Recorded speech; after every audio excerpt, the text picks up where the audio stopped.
విజయం అనే అంశం మీద కొంతమంది శాస్త్రవేత్తలు పరిశోధించి ఒక కంక్లూజన్‌కి వచ్చారు.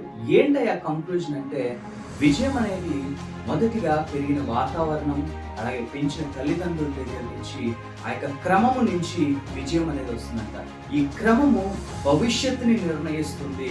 ఏంటయ్యా క్రమం అంటే, బైబిల్ ఏం చెప్తుందంటే, బాలుడు నడవవలసిన త్రోవని నేర్పించాల్సిన బాధ్యత తల్లిదండ్రులది.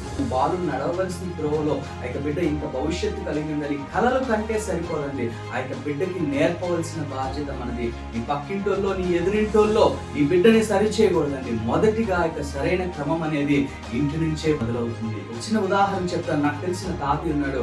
ఆ తాతయ్య యొక్క క్రమం అనేది ఏర్పరచుకున్నాడు. ఆ క్రమం అనేది ఏర్పరచుకున్నప్పుడు ఆ యొక్క బిడ్డలు కూడా ఆ నడవవలసిన త్రోవని విసర్జించకుండా, ఆ యొక్క పేపర్ ఎడిటింగ్ అయితేనేమి, అది చేయడానికి దేవుడు కృపను ఎందుకు ఇచ్చాడయ్యా అంటే, ఆ క్రమముని ఆ తాతయ్య ఆ యొక్క బిడ్డల మీద ఇంపాక్ట్ అయ్యింది. ఇంకో విషయం ఏమంటదంటే, గ్రాండ్ పేరెంట్స్ ఎవరైతే ఉన్నారో వాళ్ళు కూడా ఆ యొక్క బిడ్డల మీద ఇంపాక్ట్ అనేది చేయగలరు.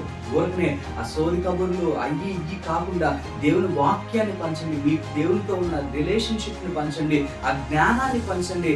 ఎప్పుడైతే ఇక గ్రాండ్ పేరెంట్స్ అయితేనేమి, పేరెంట్స్ అయితేనేమి, గార్డియన్స్ అయితేనేమి ఆ యొక్క బిడ్డల్ని సరైన క్రమంలో ఎప్పుడైతే పెంచడానికి బాధ్యత తీసుకుంటారో, ఆ బిడ్డ భవిష్యత్తు నడవవలసిన త్రోవలో సరైన మార్గము విడవక దేవుని చిత్తాన్ని ఆ యొక్క బిడ్డ జీవితంలో నెరవేరుతుంది. ఎందుకు నెరవేరుతుంది అంటే, నీ యొక్క క్రమం ఆ యొక్క బిడ్డలకి ఇచ్చాం కాబట్టి.